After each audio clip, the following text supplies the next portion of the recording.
Antártida es una de las zonas más inexploradas de la Tierra, situándose en el hemisferio sur y casi enteramente en el círculo polar ártico.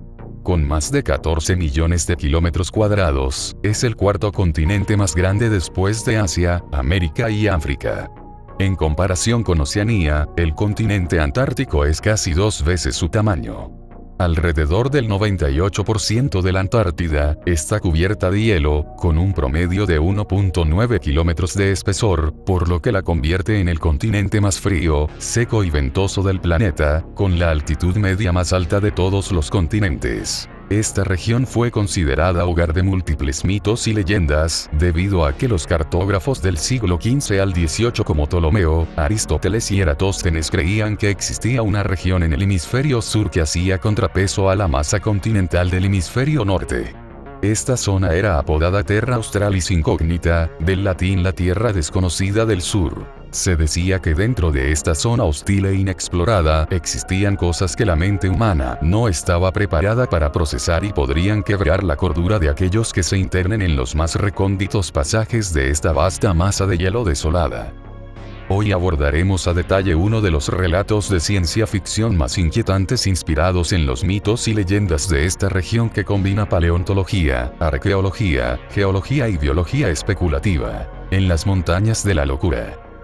Este relato fue escrito por Howard Philip Lovecraft, uno de los escritores más reconocidos de terror, ciencia ficción y fantasía.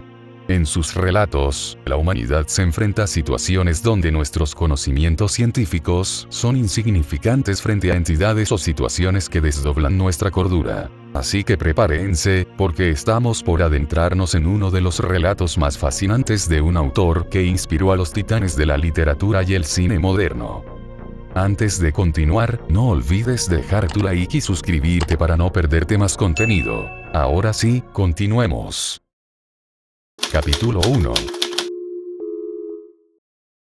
El protagonista William Deere, quien fungía como geólogo, era un guía de una expedición que realizaría la Universidad de Miskatonic, en Massachusetts, hacia la Antártida con la misión de obtener muestras de rocas de estratos profundos precámbricos, puesto que expediciones pasadas aseguraban que en esta región inexplorada abundaba material fósil de gran valor que nos ayudaría a comprender el origen de la vida en la Tierra.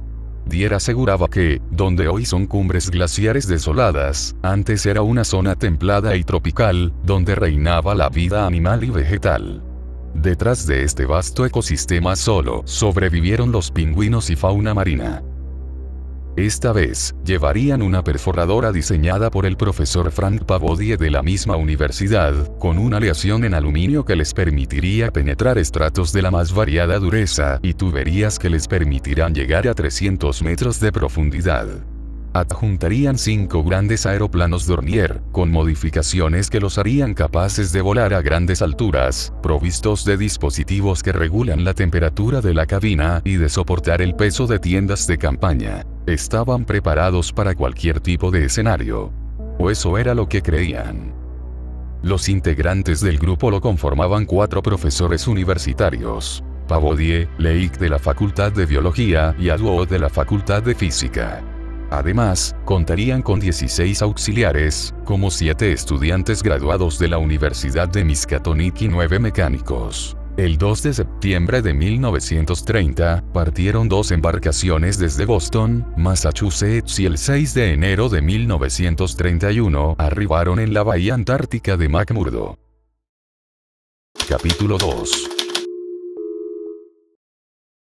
Una vez que desembarcaron en la Antártida, el 11 de enero de 1931, Leigh se adelantó a la fecha de exploración acordada y partió en avión al noreste con 11 personas más hacia una zona inexplorada en la que, según los informes, se extendería un vasto yacimiento de estratos precámbricos. El protagonista no lo acompañó, pero sí el estudiante Hedney. Leigh le informaba por radio cada detalle a William Deere. En su trayecto, Leigh se topó con una cordillera de montañas mucho más altas que el Everest, según lo indicado por un teodolito, un dispositivo de topografía para medir ángulos con exactitud. Aterrizaron en el estribo de una cordillera y realizaron una exploración en una cueva subterránea, donde encontraron fósiles bien preservados de diferentes épocas. Leigh quedó extasiado ante lo que había encontrado. Criaturas de distintas eras fosilizadas, como conchas primitivas, placodermos, sinápsidos, dinosaurios, pterosaurios, arcosaurios, dientes de tiburón, cráneos de aves primitivas como el Archaeopteryx y algunos mamíferos primitivos como Palaeotherios. Todos ellos tenían algo inquietante en común. Una marca triangular que Leigh observó en una antigua roca que la expedición anterior a ellos logró recolectar. Era extraño que aquella cueva albergara una gran continuidad de materia orgánica de hace 300 millones de años hasta hace al menos unos 30 millones de años, teniendo en cuenta los últimos fósiles pertenecientes a mamíferos del Paleógeno. Pero eso no era lo más inquietante. Encontraron 13 ejemplares fósiles en perfecto estado, con un aspecto que podría catalogársele más como momificado, de una criatura con forma de barril y aspecto vegetal. Su cabeza era similar a la de una estrella, con 5 extremidades y vértices triangulares. En el torso, lo que debían ser sus brazos parecían alas plegadas y deterioradas por el paso del tiempo. Leigh consideraba que este ser fue el causante de las marcas vistas en los fósiles a lo largo del tiempo, incluso en fósiles del Arcaico que descubrió una expedición anterior a ellos, pero había algo que no cuadraba. ¿Cómo era posible que existiese un animal así por más de 1000 millones de años? Una forma de vida tan compleja, que existió mucho antes de la aparición de los primeros organismos pluricelulares. Su taxonomía era incierta, pues poseía atributos tanto vegetales como animales. Estaban ante un descubrimiento que revolucionaría la forma en que comprendemos la evolución y el origen de la vida. Intentaron subir a la superficie con uno de los ejemplares, pero los perros les ladraban, casi abalanzándoseles, como si aquello que yacía sin vida desde hace millones de años fuese una amenaza. Lo único que los detenía era la cuerda a la que estaban atados. Tuvieron que mover a los perros del lugar para poder subir cada uno de los ejemplares, puesto que si se lograban soltar podrían dañarlos. Leigh, como es de costumbre, notificó del hallazgo al equipo de exploración de Dyer, diciéndoles que se habían perdido de un hallazgo tan impresionante y que tendrían que verlo en persona, por lo que enviaría un avión a buscar al protagonista y a Pavodia y les avisaría de cualquier novedad que encontrase al estudiar a estas criaturas. Capítulo 3. Leigh no volvió a enviar informes ni señal alguna. Desaparecieron totalmente las comunicaciones con su campamento. Al principio creyeron que la tormenta pudo haber dañado el equipo de radio, algo relativamente común en esas condiciones extremas. Sin embargo, el silencio se prolongó demasiado. Tras varios intentos fallidos de comunicarse, Dyer decide organizar una expedición en avión hacia el campamento de Leigh el 25 de enero. Lo acompañaron 10 hombres, 7 perros y un trineo, entre ellos el joven estudiante Danforth. Aunque oficialmente la misión era un simple rescate, desde el inicio existía una tensión silenciosa debido a los informes previos de Leigh sobre los extraños organismos hallados bajo el hielo. Cuando el campamento de Leigh aparece finalmente a la vista desde el aire, la impresión es inmediata y terrible. Lo que debería haber sido un conjunto ordenado de tiendas científicas, se muestra como un escenario de devastación. Las estructuras están desgarradas, algunas completamente arrasadas. El equipo parece disperso como si una fuerza brutal hubiese irrumpido sin control. No hay humo, ni movimiento, ni señales de actividad humana. Todo está congelado en una quietud antinatural. Al aterrizar, la expedición confirma lo peor. Encuentran primero los restos de los perros de trineo. Han sido despedazados con una violencia salvaje, pero no de manera caótica como haría un depredador común. Hay cortes limpios, partes removidas con precisión casi quirúrgica. Luego entraron a las tiendas de campaña, en donde se realizaban los estudios de las criaturas, y hallaron los cuerpos humanos del equipo sin vida. Algunos estaban terriblemente mutilados, otros parcialmente desollados. Los cadáveres mostraban señales de haber sido abiertos cuidadosamente, tanto en los perros como en los cuerpos humanos, como si alguien o algo hubiese querido estudiar su anatomía. No hay huellas humanas, ni indicios de conflicto interno, ni posibilidad de que algún miembro del equipo haya causado aquello. Era una masacre imposible en un lugar donde no debería existir ninguna gente capaz de realizarla. El momento más decisivo llega cuando revisan la zona donde Leik había almacenado los especímenes extraídos del hielo. La nieve está removida, los contenedores abiertos y 6 de las criaturas han desaparecido. No había marcas de huellas. Solo marcas irregulares en la nieve, como si formas blandas o desconocidas se hubieran desplazado torpemente hacia el horizonte. Al día siguiente, Dier y Danforth realizarían un vuelo de exploración en solitario para inspeccionar qué dirección seguían esas líneas irregulares de arrastre en la nieve. Es entonces cuando encuentran algo aún más perturbador. En las laderas de una cadena montañosa gigantesca descubren estructuras colosales, ruinas ciclópeas imposibles de origen humano. Las formas arquitectónicas recordaban visiones fantásticas similares a las pinturas de Nikolai Roerich, ciudades antiguas, geométricas, levantadas en un pasado inimaginable. Mientras tanto, en el campamento destruido, los otros miembros logran reparar parcialmente los aeroplanos restantes. Dier decide que se ocultaría todo lo observado al público, convencido de que el descubrimiento representa un peligro demasiado grande para la humanidad. Comprendía que revelar la existencia de aquella ciudad significaría atraer nuevas expediciones hacia algo que jamás debió ser perturbado. El 28 de enero regresan a la base del norte ahora con un conocimiento terrible que solo comparten Dier y Danforth. Danforth quedó profundamente afectado. Algo visto durante el vuelo lo deja en un estado nervioso constante y le impidió dormir. Aunque aún no se revela exactamente qué fue lo que vio, queda claro que el horror no terminó en el campamento de Leik, sino que apenas comenzaría en las montañas. Capítulo 4.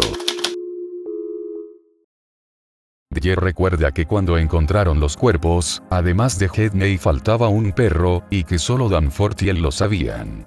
No creían que Hedney tuviera que ver con aquella masacre.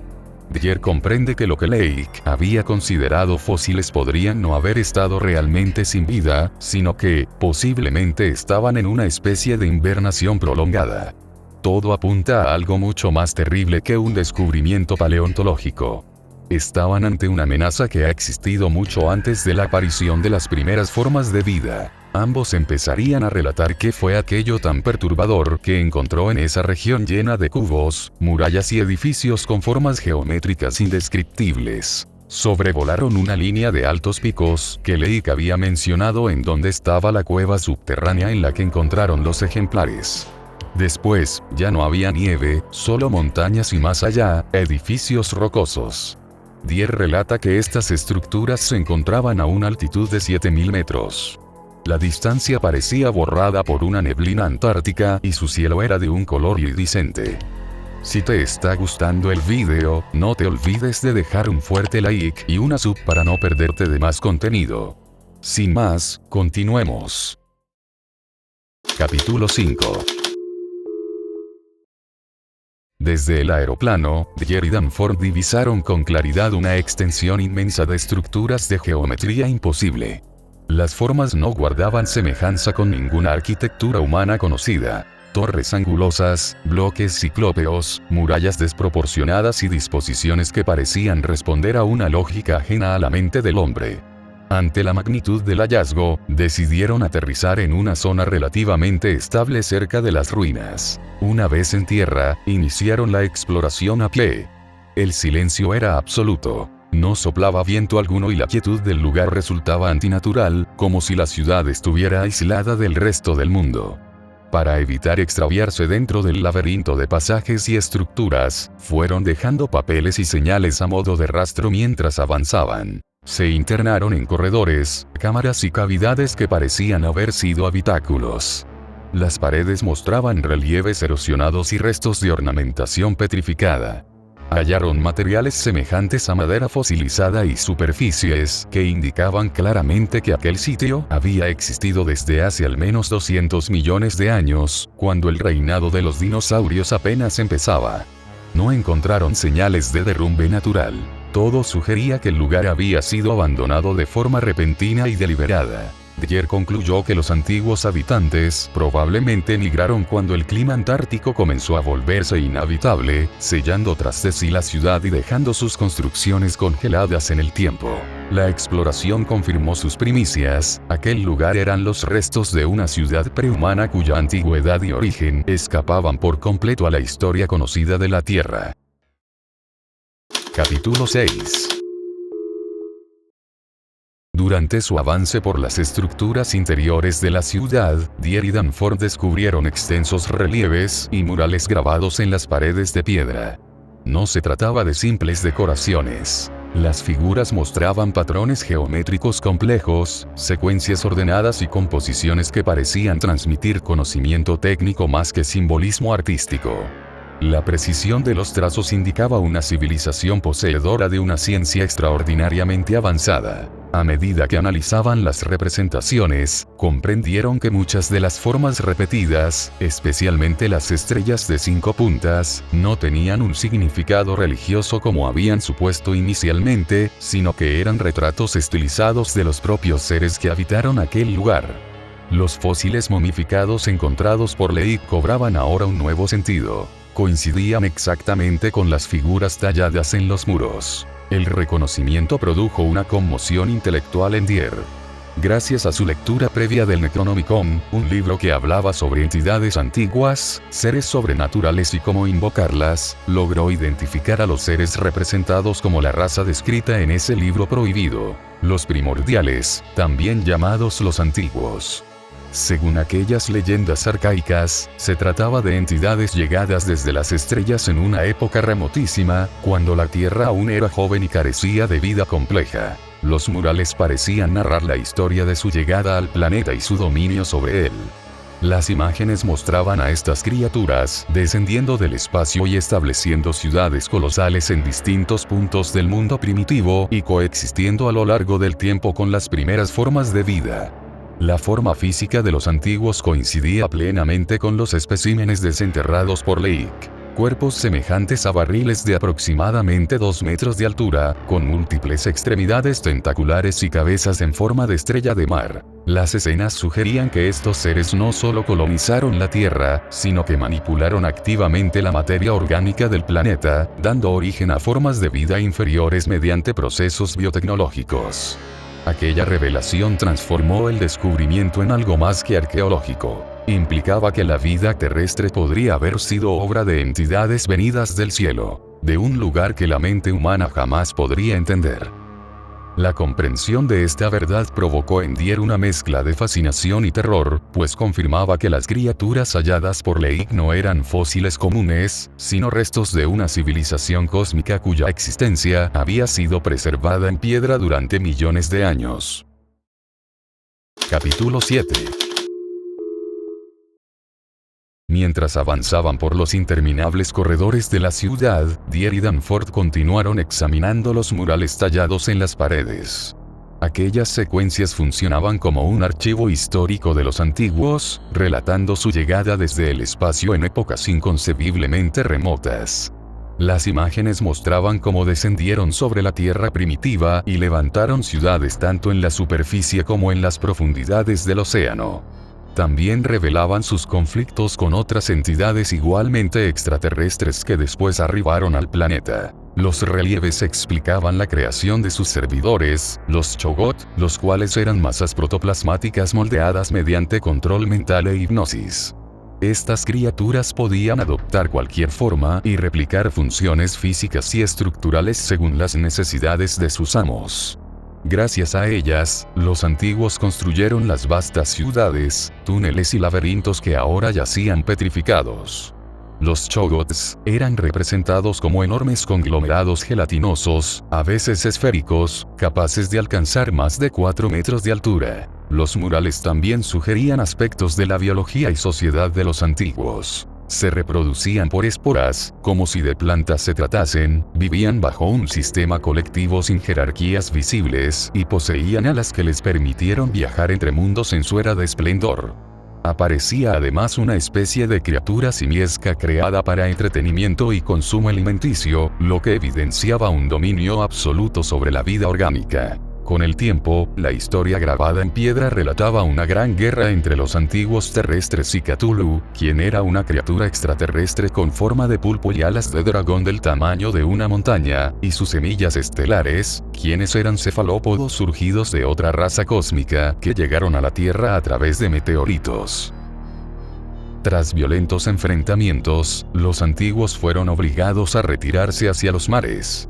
Más tarde se estableció una paz y cedieron la superficie a sus rivales. Sin embargo, los cambios geológicos del planeta, como la deriva continental y el hundimiento de tierras, provocaron la desaparición de las semillas de Cthulhu y del mismo, dejando nuevamente el mundo bajo el dominio de los antiguos. El relato continuaba mostrando cómo los Cho'Gath marinos comenzaron a desarrollar mayor inteligencia que los de tierra. Eventualmente se rebelaron contra sus creadores y desataron una guerra brutal. Las escenas representaban a los Cho'Gath decapitando a los antiguos y destruyendo ciudades submarinas. Aunque finalmente los antiguos lograron dominarlos nuevamente, el conflicto marcó el inicio de su decadencia. Posteriormente otra raza extraterrestre, los Mi-Go, quienes tenían forma insectoide, invadieron la Tierra en el Jurásico, hace aproximadamente 201 millones de años. Los antiguos intentaron huir al espacio como en tiempos remotos, pero habían perdido su capacidad de volar. Los Mi-Go exterminaron a casi toda la raza, sobreviviendo únicamente los que habitaban en el océano profundo y aquellos refugiados en regiones remotas del sur. Dier interpretó que la ciudad en la que se encontraban representaba precisamente ese último refugio, el lugar donde los antiguos se ocultaron tras las guerras y el colapso final de su civilización, cuando comenzaron las primeras glaciaciones en todo el mundo, hace aproximadamente 34 millones de años. Fue impresionante conocer el origen y el declive de una especie que había visto el origen de la vida, los dinosaurios y hasta el comienzo del reinado de los mamíferos. Aún así, consideró la posibilidad de que las escenas no fueran la historia literal, sino una forma de folclore o mitología propia de aquella especie antigua. Capítulo 8. A medida que Dier comparaba los murales con sus propios conocimientos prohibidos, comenzó a sospechar que la ciudad donde se encontraban coincidía con la temida meseta de Len, mencionada en el Necronomicon. La semejanza entre los paisajes descritos en aquel libro y la arquitectura imposible que los rodeaba resultaba demasiado precisa para atribuirla al azar. La idea reforzó su sensación de estar en un lugar ligado a antiguas tradiciones de horror mucho anteriores a la humanidad. Entre los mapas grabados en piedra, observaron diagramas que representaban la estructura subterránea de la región. En ellos aparecían dos grandes túneles que partían desde la metrópolis en la que estaban y descendían hacia un abismo colosal. Ese abismo parecía conectar con otra ciudad situada bajo el mar, donde los antiguos habían construido una segunda metrópolis, cuando se vieron obligados a abandonar la superficie. Los bajorrelieves sugerían un sistema de comunicación entre ambas urbes, una red monumental destinada a preservar su civilización en refugios cada vez más profundos. El entorno exterior también evidenciaba la antigüedad extrema del lugar. No se veían naves voladoras. Habían desaparecido miles de años atrás cuando el frío volvió inhabitable la región. Según las murallas, solo persistían enormes pingüinos que habitaban entre las ruinas heladas, criaturas silenciosas adaptadas a un mundo perecido que en el antaño floreció una civilización no humana. Capítulo 9. Dier y Danforth, impulsados por la curiosidad, decidieron explorar los túneles que conducían al abismo. Llevaban solo una linterna para ahorrar luz. A medida que avanzaban, percibieron olores nauseabundos que luego se transformaron en un aroma extraño similar a gasolina natural. En uno de los recintos encontraron objetos perdidos del campamento de Leik, incluido un mapa que marcaba un recorrido por los túneles. Dier pensó que podría haber sido obra de Gedney, aunque también consideró la posibilidad de que alguien más, con conocimiento del lugar, lo hubiera colocado. A pesar de la inquietud, continuaron explorando, conscientes de que, si algún antiguo permaneciera vivo, probablemente huiría hacia el abismo o buscaría la luz al norte. Más adelante hallaron los 3 trineos del campamento de Leik y, en otro cuarto, los cuerpos sin vida de Gedney y del perro desaparecido. Ambos estaban cuidados, con heridas en el cuello vendadas con cintas adhesivas, indicando que alguien se había preocupado por ellos antes de su deceso. Capítulo 10. Deer y Danforth escucharon un sonido ronco que provenía de un enorme pingüino. Al mirar, vieron que medía aproximadamente 1.8 metros. Eran criaturas gigantes, aunque inofensivas. Más adelante encontraron un grupo completo de pingüinos, todos ciegos por haber vivido tanto tiempo en la oscuridad.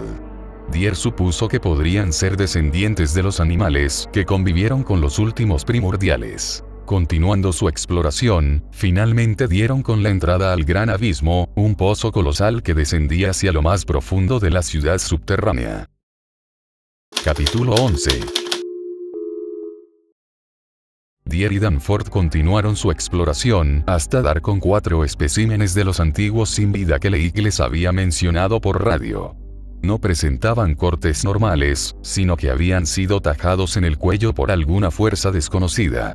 Danforth gritó de horror al verlos. Al principio pensaron que los enormes pingüinos ciegos podrían haberlos atacado, pero Deer recordó lo que las pinturas en las paredes describían. Los Cho'Gath eliminaban a sus rivales de esa manera. Deer comprendió que los antiguos habían sido seres benignos y que algo mucho más terrible los había destruido. Observó la viscosidad negra que emergía de las cabezas cortadas, la cual también estaba plasmada en la pared como si se escribiera con puntos cósmicos recién trazados. Tras el grito de Danforth, empezó a formarse una densa neblina en el túnel y se escuchó a lo lejos un silbido que resonaba como la pronunciación. Tekeli, Lee. Alarmados, ambos huyeron hacia la superficie. En los túneles lograron engañar a la criatura que los perseguía y escapar, pero no sin antes ver con la linterna aquello que no debía existir. Un ser informe y burbujeante de protoplasma negro, un Cho'Gath, la encarnación viva de la criatura que había destruido a los antiguos. Deer y Danforth lograron escapar de los túneles y de la amenaza del Cho'Gath, alcanzando la superficie. La historia finaliza con que aquella experiencia que vivió Danforth lo dejó con profundas secuelas psicológicas, que persistieron durante años. A menudo susurraba frases relacionadas con los horrores que habían presenciado, mostrando que el encuentro con los antiguos y el Cho'Gath había marcado su mente de manera irreversible. Hay un final alternativo que hizo Guillermo del Toro, y es el que verán a continuación.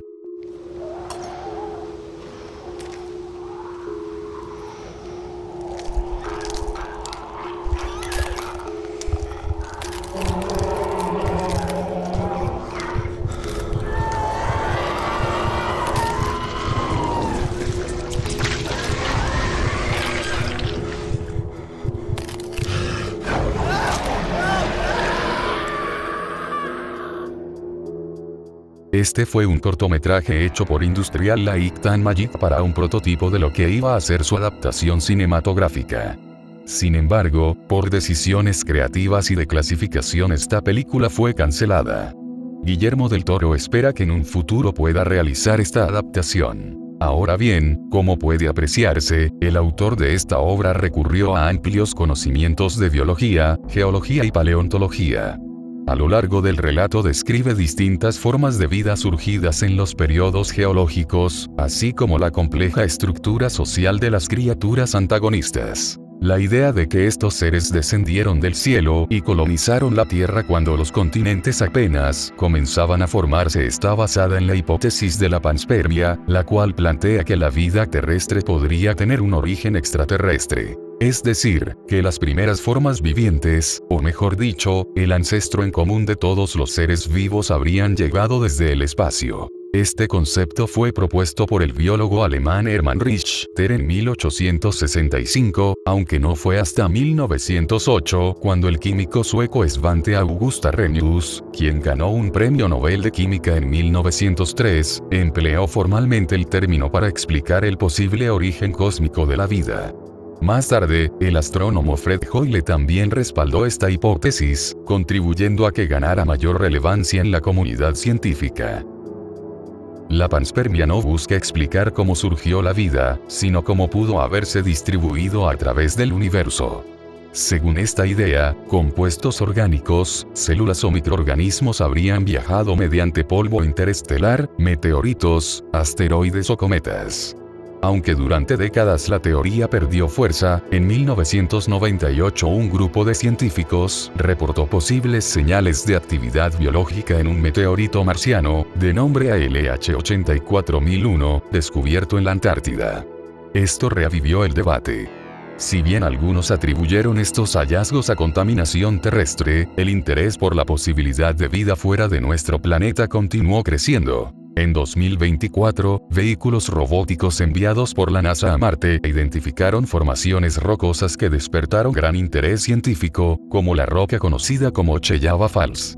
Esta presentaba indicios compatibles con procesos biológicos antiguos. Moléculas basadas en carbono, vetas de sulfato de calcio, franjas rojizas de hematita, mineral responsable del color oxidado del planeta, y pequeñas manchas blanquecinas rodeadas de material oscuro, similares a patrones biogénicos observados en la Tierra. Dichas manchas contenían hierro y fosfatos, elementos frecuentemente vinculados a actividad microbiana. Todo esto abre la puerta a un análisis más amplio sobre el origen de la vida, contrastando la posibilidad extraterrestre con las teorías abiogénicas tradicionales. Aunque ambas son consideradas científicamente plausibles, ninguna ha sido confirmada de manera definitiva.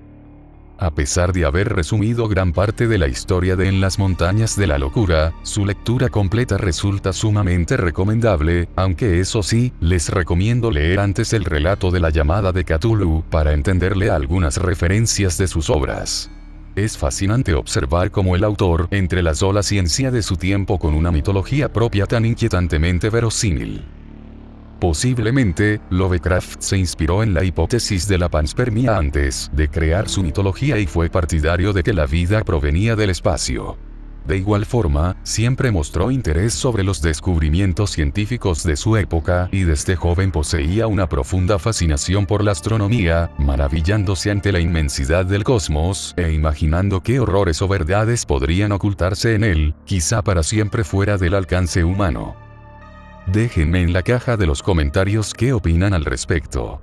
Muchas gracias por haber llegado hasta aquí. Y no se olviden de dejar un fuerte like y una sub para no perderse de más contenido. Si les gustaría ser saludados, no se olviden de dejar el hashtag con el comentario Jadrosaludo. Le mando un Jadrosaludo a las siguientes personas: Tiziano Funes 1987, Expediente V, Marten Fer, Ezequiel Gómez 1306, Blackrex 300, Sanidrobo.